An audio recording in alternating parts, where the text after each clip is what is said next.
Hello நம்ம boxing சேனலில் இந்த வீடியோவில் என்ன பார்க்க போறோம்னா, அதாவது பப்ஜி கேம் வந்து தெரியாதவங்க யாருமே இல்லை, எல்லாமே வேறு லெவலில் விளையாடுவீங்க. ஸோ ஆனால் வந்து ப்ரோ நிறைய பேர் கமெண்ட் பண்ணியிருந்தீங்க, நண்பா எனக்கு வந்து இந்த மாதிரி பப்ஜி கேம்லாம் நான் ரொம்பவே நல்லா விளையாடுவேன், ஆனால் எனக்கு வந்து பப்ஜி கான்செப்டில் வந்து எனக்கு ஒரு பிக் மட்டும் எப்படி எடிட் பண்ணுறது அப்படிங்கிறத ஒரு வீடியோ வந்து அப்லோட் பண்ணுங்கன்னு சொல்லியிருந்தீங்க. ஸோ வந்து நீங்கள் பப்ஜி கேம் விளையாடுறவங்களா இருக்கலாம், இல்லை பப்ஜினா என்னன்னே தெரியாதவங்களா இருக்கலாம், இல்லை எடிட்டிங்னா என்னன்னே தெரியாதவங்களா இருக்கலாம். ஸோ யாராக இருந்தாலும் சரி இந்த வீடியோ வந்து நீங்கள் ஸ்கிப் பண்ணாமல் பாருங்கள். ஒரு பப்ஜி கேம் கான்செப்டில் எப்படி நம்மளோட ஃபோட்டோவை எடிட் பண்ணுறது அப்படிங்கிறத பற்றி தான் ரொம்பவே சிம்பிளான ஒரு மெத்தடில் நம்ம மொபைலில் எப்படி எடிட் பண்ணுறது அப்படிங்கிறோடைய பேசிக் எடிட்டர்ஸ் முதல் கொண்டு எப்படி ஒரு லேர்னிங் பண்ணணுமோ அந்த அளவுக்கு எக்ஸ்பிளைனிங்காக இந்த வீடியோவில் சொல்லியிருக்கோம். ஸோ இந்த வீடியோ ஸ்கிப் பண்ணாமல் பாருங்கள். ஸோ வாங்க நாம் இந்த வீடியோக்குள்ளே போகலாம். உங்களோட ஸ்க்ரீனை ஃபுல் சைஸில் வச்சுக்காங்க நண்பா, அப்போ தான் உங்களுக்கு ஒரு கரெக்டான வியூவில் இருக்கும். ஸோ இந்த ஃபோட்டோ தான் நம்ம எடிட் பண்ண போகிறோம். ஸோ இந்த ஃபோட்டோ வேறு யார் ஃபோட்டோ இல்லை, என்னோடய ஃபோட்டோ தான். ஸோ அதாவது ஒரு 2 months பேக் பார்த்தீங்கன்னா ஒரு கரெக்டான வெதர் கண்டிஷன் பார்க்காம வந்து ஒரு ஃபோட்டோ ஷூட் பண்ண ஃபோட்டோ தான் இது. ஸோ அதனால் நீங்கள் வந்து இந்த ஃபோட்டோவை டேக் பண்ணும்போது பார்த்தீங்கன்னா ஒரு நல்லா ஒரு ஒயிட் பேக்ரவுண்ட் அல்லது வந்து ஒரு ஃபுல்லாக ஒரு க்ரீன் பேக்ரவுண்டில் இருக்கிற மாதிரி ஒரு லுக்கில் வந்து இதை ஃபோட்டோ ஷூட் பண்ணிக்காங்க. ஸோ வந்து இந்த வீடியோ இப்போ தான் நீங்கள் ஃபஸ்ட் டைம் பார்க்குறீங்களா இருந்தால் ஆல்ரெடி வந்து பார்த்திங்கன்னா நம்ம ஒரு ஃபோட்டோவை எப்படி கட் பண்ணுறது, லேட் சேஞ்ச் பண்ணுறது அப்படிங்கிறோடைய வீடியோட நம்ம எக்ஸ்பிளைனிங்காக நிறைய வீடியோஸ் அப்லோட் பண்ணிக்கிறோம். கிளாசிக் என்ன, மேனிப்புலேஷன் என்ன பார்த்திங்கன்னா பிளேலிஸ்ட்டில் போய் செக் பண்ணி பாருங்கள், கண்டிப்பாக உங்களுக்கு ஒரு பர்ஃபெக்டான கிளாரிட்டி கிடைக்கும். ஸோ இந்த ஃபோட்டோ வந்து நான் ஆல்ரெடி கட் பண்ணி வச்சிட்டேன். ஸோ நம்மளுடைய பேக்ரவுண்டை செலக்ட் பண்ணிக்கலாம். பப்ஜி கேம் பேக்ரவுண்டை டவுன்லோட் பண்ணிக்காங்க நண்பா. டவுன்லோட் பண்ண அப்புறம் நாம் கட் பண்ணி வச்சிருக்கக்கூடிய ஃபோட்டோ இதில் ஆட் பண்ணலாம். ஸோ வந்து ஆட் ஃபோட்டோ அப்படிங்கிறத கிளிக் பண்ணிவிட்டு நாம் கட் பண்ணி வச்சிருக்கக்கூடிய ஃபோட்டோவை ஆட் பண்ணலாம். ஸோ நாம் கட் பண்ணி வச்சிருக்கக்கூடிய ஃபோட்டோ வந்து இதில் ஆட் பண்ணலாம் நண்பா. இந்த ஃபோட்டோ பார்த்திங்கன்னா ஒரு கரெக்டான வெதர் கண்டிஷனில் ஷூட் பண்ணலாம். ஸோ நீங்கள் வந்து இதை ஷூட் பண்ணும்போது பார்த்திங்கன்னா ஒரு க்ரீன் அல்லது ஒரு ஒயிட்டில் இருக்கக்கூடிய பேக்ரவுண்டில் இருக்கிற மாதிரி ஷூட் பண்ணிக்கோங்க. அப்போ தான் உங்களுக்கு வந்து அந்த கட் பண்ணும்போது அந்த பிரைட்னஸ் வந்து கொஞ்சம் நல்லாயிருக்கும். நெக்ஸ்ட்டு பார்த்திங்கன்னா நம்ம ஒரு ஃபோட்டோவை இன்சர்ட் பண்ணும்போது ஒரு கெஸ்ஸிங் பண்ணுங்கள். அதாவது இந்த வியூவிலேருந்து இந்த ஃபோட்டோ பார்த்தா எந்த ஒரு சைஸில் இருக்கும் அப்படிங்கிறத ஒரு இமேஜின் பண்ணிக்காங்க நண்பா. ஸோ இது வந்து இந்த ஃபோட்டோவை கரெக்டான சைஸில் செட் பண்ணிக்கலாம். ஓகே நண்பா, இப்போ பார்த்தீங்கன்னா நம்ம ஃபோட்டோ வந்து ஒரு கரெக்டான சைஸில் செட் பண்ணியாச்சு. நெக்ஸ்ட்டு பார்த்தீங்கன்னா நம்ம வந்து கலர் அட்ஜஸ்ட்மெண்ட் பண்ணலாம். அதுக்காக டூல்ஸ் அப்படிங்கிற ஆப்ஷன் கிளிக் பண்ணிக்காங்க நண்பா. டூல்ஸ் கிளிக் பண்ணிவிட்டு அட்ஜஸ்ட் கிளிக் பண்ணிக்காங்க. நெக்ஸ்ட் வந்து உங்களுடைய கலரை வந்து அட்ஜஸ்ட்மெண்ட் பண்ணிக்காங்க. ஓகே நண்பா, இப்போ பார்த்தீங்கன்னா நம்ம வந்து கலர் அட்ஜஸ்ட்மெண்ட் பண்ணிட்டோம் நண்பா. அதில் நம்ம வந்து ஒரு மெட்டீரியல்ஸ் வந்து ஆட் பண்ண அப்புறம் தான் வந்து ஒரு எஃபெக்ட்டை வந்து அதில் இன்சர்ட் பண்ணணும். ஸோ வந்து எஃபெக்ட்லாம் ஆட் பண்ண அப்புறம் வந்து நம்ம மெட்டீரியல் ஆட் பண்ணால் வந்து ஃபோட்டோ கிளாரிட்டி இருக்காது. ஸோ இதில் வந்து பார்த்திங்கன்னா இப்போ இதில் வந்து இந்த ஹேர் ஸ்டைல் பிங் வந்து பார்த்திங்கன்னா ஆல்ரெடி வந்து ஃபோட்டோஷாப்பில் வந்து அந்த ஹேர் ஸ்டைல் மட்டும் அந்த ஹேர் ஸ்டைல் பிங்கை வந்து நான் ரெடி பண்ணிக்கிட்டேன். ஸோ நீங்கள் வந்து உங்களுடைய ஹேர் ஸ்டைலுக்கு வந்து ஏதாவது ஆட் பண்ணணும்னு நினச்சிங்கன்னா நீங்கள் ஹேர் ஸ்டைல் பிங் ட்ரான்ஸ்பர் பிங்கை வந்து நீங்கள் டவுன்லோட் பண்ணி நீங்கள் வந்து உங்களோட ஹேர் ஸ்டைல் வந்து ஆட் பண்ணிக்கலாம் நண்பா. அல்லது நீங்கள் நம்மளுடைய பிக்சார்ட்லேயே வந்து டூல்ஸுங்கிற ஆப்ஷன் கிளிக் பண்ணிட்டு ஸ்ட்ரெச் பண்ணிக்கலாம் உங்களோட ஹேர் ஸ்டைலை. ஸோ நான் வந்து ஆல்ரெடி ஃபோட்டோஷாப்பில் வந்து ஸ்ட்ரெச் பண்ணி வச்சுருக்கேன், அதை ஆட் பண்ணுறேன். ஸோ ஆல்ரெடி பார்த்தீங்கன்னா இந்த ஹேர் ஸ்டைல் பிங்க் பார்த்தீங்கன்னா நான் ஃபோட்டோஷாப்பில் வந்து என்னோடய ஹேர் ஸ்டைலே வந்து ஸ்ட்ரெச் பண்ணி பிங்காக நான் வந்து கன்வெர்ட் பண்ணி வச்சுக்கிட்டேன். ஸோ இதை வந்து இப்போ ஆட் பண்ணலாம். ஓகே நண்பா, இப்போ பார்த்தீங்கன்னா நம்ம ஹேர் ஸ்டைல் பிங்கை வந்து ஆட் பண்ணிட்டோம். நெக்ஸ்ட்டு பார்த்தீங்கன்னா இதில் வந்து ஒரு பப்ஜி கேம் அப்படிங்கிறனால அந்த ஒரு ஆக்ஷன் லெவலுக்கு நம்ம எடிட் பண்ணணும். ஸோ அதுக்கு தகுந்த மாதிரியான மெட்டீரியல்ஸை வந்து டவுன்லோட் பண்ணிக்காங்க. ஸோ ஒரு பப்ஜி கேமில் வந்து இந்த செப்பலை போட்டுட்டு இருந்தால் நல்லா இருக்காது. ஸோ அதனால் ஒரு ஷூ வந்து அதில் ஆட் பண்ணலாம். ஸோ அதனால் உங்களுக்கு பிடிச்ச ஒரு ஷூ பிங்கை வந்து டவுன்லோட் பண்ணிக்காங்க. ஸோ ஆட் ஃபோட்டோ கிளிக் பண்ணிட்டு பார்த்தீங்கன்னா உங்களுக்கு பிடிச்ச ஷூ பிங்கை டவுன்லோட் பண்ண அப்புறம் இதில் வந்து ஆட் பண்ணலாம் நண்பா. ஸோ இந்த வீடியோ ஃபுல்லாக ஸ்கிப் பண்ணாமல் பாருங்கள், ரொம்ப ஈஸியாக எடிட் பண்ணலாம்.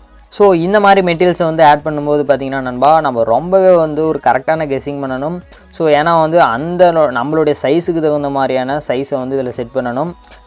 நெக்ஸ்ட்டு பார்த்திங்கன்னா அந்த பிங்கை கிளிக் பண்ணிவிட்டு அந்த எரேசர் கிளிக் பண்ணிவிட்டு நம்மளுடைய அந்த காலுக்கும் அந்த ஷூ வந்து ஒரு கம்பேர் ஆகிருக்கிற மாதிரி அதை வந்து எரேஸ் பண்ணிக்காங்க நண்பா. அப்போ தான் வந்து பர்ஃபெக்டாக இருக்கும். ஏன்னா நம்ம எது எடிட் பண்ணோம் அப்படிங்கிறது தெரியவே கூடாது. ஓகே நண்பா, இப்போ பார்த்திங்கன்னா நம்ம இந்த ஷூ பிங்கை வந்து ஆட் பண்ணிட்டோம். நெக்ஸ்ட்டு பார்த்திங்கன்னா நம்ம இதில் ஒரு கன்னை வந்து கையில் பிடிச்சி ஷூட் பண்ணிட்டுக்கிற மாதிரி தான் இந்த ஸ்டில் எடுத்தது. ஸோ அதனால் இது ஒரு கன் பிங்கை வந்து ஆட் பண்ணிக்கலாம் நண்பா. ஸோ நீங்கள் வந்து கன் பிங்கை வந்து டவுன்லோட் பண்ணி வச்சுக்காங்க, இதில் ஆட் பண்ணலாம். நெக்ஸ்ட்டு ஆட் ஃபோட்டோ கிளிக் பண்ணிட்டு உங்களோட கன் பிங்கை வந்து ஆட் பண்ணலாம். ஆட் ஃபோட்டோ கிளிக் பண்ணிட்டு ஓகே நண்பா, நம்மளுடைய சைஸுக்கு தகுந்த மாதிரியான மெட்டீரியல்ஸை தான் ஆட் பண்ணணும். ஸோ கரெக்டாக ஒரு இமேஜின் பண்ணுங்கள், இந்த சைஸ்லேருந்து இந்த கன்னை வந்து அந்த ட்ரிகர் பண்ணுற மாதிரி சைஸில் வந்து எந்த சைஸில் வந்து இந்த கன் இருக்கும் அப்படின்னு. ஸோ கரெக்டாக அந்த ட்ரிகரை வந்து கையில் வச்சுருக்கிற மாதிரி ஸோ கரெக்டாக இந்த சைஸில் நான் வைக்கிறேன்.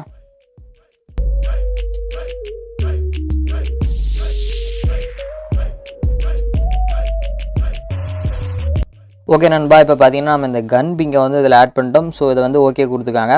ஓகே கொடுத்த அப்புறம் பார்த்தீங்கன்னா இது வந்து ஒரு ஆக்ஷன் சம்மந்தப்பட்ட ஒரு பிக் நம்ம எடிட் பண்ணுறதுனால அதுக்கு தகுந்த மாதிரியான மெட்டீரியல்ஸ் ஆட் பண்ணிக்காங்க நண்பா. நெக்ஸ்ட் பார்த்தீங்கன்னா ஒரு பிளட் பிங்கை வந்து இதில் ஆட் பண்ணுறேன். ஸோ ஆட் ஃபோட்டோ கிளிக் பண்ணிட்டு நீங்கள் டவுன்லோட் பண்ணி வச்சிருக்க பிளட் பிங்கை வந்து ஆட் பண்ணலாம். ஸோ நெக்ஸ்ட்டு பார்த்தீங்கன்னா பிளண்டை கிளிக் பண்ணிட்டு மல்டிப்ளே கொடுத்தீங்கன்னா அது ஸ்க்ரீன் ஆகும். நெக்ஸ்ட்டு இது ஸ்க்ரீன் ஆன அப்புறம் பார்த்தீங்கன்னா கரெக்டாக கையில் வந்து ஆட் பண்ணுறேன். நெக்ஸ்ட்டு பார்த்தீங்கன்னா நம்ம வந்து ஒரு பேக்ரவுண்டில் வந்து லேயரை செட் பண்ணோம். நெக்ஸ்ட்டு பார்த்தீங்கன்னா அதுக்கு தகுந்த மாதிரியான மெட்டீரியல்ஸை வந்து இன்சர்ட் பண்ணோம். ஸோ இப்போ பார்த்தீங்கன்னா ஒரு ஸ்பார்க் பிங்கை வந்து ஆட் பண்ணலாம். ஆட் ஃபோட்டோ கிளிக் பண்ணிட்டு உங்களோட ஸ்பார்க் பிங்கை வந்து ஆட் பண்ணிக்காங்க நண்பா. ஸோ நம்மளுடைய ஸ்பார்க் பிங்கை ஆட் பண்ணிட்டு பிளண்ட் பண்ணிட்டு ஸ்க்ரீன் பண்ணால் ஸ்க்ரீன் ஆகும். ஸோ கரெக்டாக வந்து இதுக்கு செட் ஆகிற மாதிரியான ஒரு பிளேஸில் வந்து இந்த ஸ்பார்க்கை வந்து வியூ பண்ணுங்கள். ஓகே கொடுத்த அப்புறம் இப்போ பார்த்தீங்கன்னா நம்ம வந்து எஃபெக்ட்ஸ் வந்து ஆட் பண்ணலாம் நண்பா. எஃபெக்ட்ஸை கிளிக் பண்ணிக்காங்க. எஃபெக்ட்ஸை கிளிக் பண்ண அப்புறம் பார்த்தீங்கன்னா ஹெச்டிஆர் கிளிக் பண்ணிக்காங்க. ஹெச்டிஆர் கிளிக் பண்ண அப்புறம் பார்த்தீங்கன்னா நீங்கள் வந்து ஒரு 97% வச்சுக்கோங்க. 97% வச்ச அப்புறம் ஓகே கொடுத்துக்காங்க நண்பா. மறுபடியும் எஃபெக்ட்ஸை கிளிக் பண்ணிக்காங்க. எஃபெக்ட்ஸை கிளிக் பண்ண அப்புறம் HDR2 அப்படிங்கிறத கிளிக் பண்ணிக்காங்க. இது வந்து ஒரு கேமிங் பேக்ரவுண்ட் அப்படிங்கிறனால நம்ம கேமிங் தகுந்த மாதிரியான ஒரு 3D எஃபெக்டை வந்து கொண்டு வரணும். ஸோ அதுக்காக இந்த அன்ஷார்ப் அப்படிங்கிறத நீங்கள் ஃபுல்லாக குறைச்சிக்காங்க. இப்போ இந்த பிளர்ரை வந்து அட்ஜஸ்ட்மெண்ட் பண்ணி பார்த்தீங்கன்னா உங்களுக்கு வந்து ஒரு 3D எஃபெக்ட் நீங்கள் பார்க்கலாம். ஸோ ஓகே கொடுத்துக்காங்க நண்பா. ஓகே கொடுத்த அப்புறம் பார்த்தீங்கன்னா நான் எப்பவுமே சொல்கிற மாதிரி நான் ஏன் வந்து எல்லா வீடியோவும் ஸ்கிப் பண்ணாமல் பாருங்கள் நான் சொல்கிறேன்னா, அதாவது ஒவ்வொரு வீடியோலையும் ஒவ்வொரு பிக்சருக்கு தகுந்த மாதிரியான எஃபெக்ட்ஸ் ஆட் பண்ணுவோம். ஸோ இந்த வீடியோவில் பார்த்தீங்கன்னா நம்ம வந்து ஒரு 3D லெவலுக்கு கொண்டு வரணுங்கிறதுக்காக நான் சில எஃபெக்ட்ஸ்லாம் சொல்கிறேன். அதனால தான் நான் சொல்கிறேன், ஒரு 2 நிமிஷம் பார்த்துட்டு 2 நிமிஷம் ஸ்கிப் பண்ணாதீங்க. தயவு செஞ்சு இந்த வீடியோ ஃபுல்லாக ஸ்கிப் பண்ணாமல் பார்த்தீங்கன்னா தான் புரியும். லேர்ன் பண்ணுறதே அதை வந்து ஒரு முறையாக ஃபுல்லாக தெரிஞ்சுக்காங்க அப்படிங்கிறதுக்காக தான் நான் சொல்கிறேன். நெக்ஸ்ட்டு எஃபெக்டை கிளிக் பண்ண அப்புறம் பார்த்தீங்கன்னா ஆர்டிஸ்டிக் அப்படிங்கிறது கிளிக் பண்ணிக்காங்க. லாஸ்ட்டு பார்த்தீங்கன்னா கார்ட்டூனைசர் அப்படின்னு இருக்கும். ஸோ இந்த கார்ட்டூனைசர் அப்படிங்கிறத கிளிக் பண்ணிவிட்டு ஒரு 95 கிளிக் பண்ண அப்புறம் லாஸ்ட்டாக ஃபேட்டல் 1 அப்படிங்கிறத கிளிக் பண்ணிக்காங்க. 90% வச்சுக்காங்க நண்பா. 90 வேணால் ஒரு 95% வச்சுக்காங்க. ரொம்ப வச்சா ஒரு அட்ராக்டிவ் இருக்காது நண்பா. ஓகே கொடுத்துக்காங்க. ஓகே கொடுத்த அப்புறம் பார்த்தீங்கன்னா எஃபெக்டை கிளிக் பண்ணிக்காங்க. எஃபெக்டை கிளிக் பண்ண அப்புறம் பார்த்தீங்கன்னா சினிமா அப்படின்னு ஒரு எஃபெக்ட் இருக்கும். Cinema, where is the cinema effect? Okay, இந்த சினிமா அப்படிங்கிறத கிளிக் பண்ணிக்காங்க நண்பா. அதில் வந்து பார்த்தீங்கன்னா ஒரு 94 95 வச்சுக்காங்க நண்பா. கொடுத்த அப்புறம் பார்த்தீங்கன்னா எஃபெக்டை கிளிக் பண்ணிவிட்டு பிளர் அப்படிங்கிறத கிளிக் பண்ணிக்காங்க. அதில் வந்து பார்த்தீங்கன்னா ஃபோக்கல் ஜூம் அப்படிங்கிறத கிளிக் பண்ணிக்காங்க நண்பா. ஃபோக்கல் ஜூம் அப்படிங்கிறத கிளிக் பண்ணிவிட்டு ஃபேட், ஓகே, இது வந்து பார்த்திங்கன்னா சைஸை வந்து அட்ஜஸ்ட்மெண்ட் பண்ணுங்கள். சைஸ் அட்ஜஸ்ட்மெண்ட் பண்ணிட்டு பார்த்திங்கன்னா பிளரெல்லாம் ஃபுல்லாக வச்சுக்கோங்க. நெக்ஸ்ட்டு ஓகே கொடுத்துக்கோங்க நண்பா. ஓகே கொடுத்த அப்புறம் மறுபடியும் எஃபெக்டை கிளிக் பண்ணிட்டு விக்னேட் பண்ணலாம்.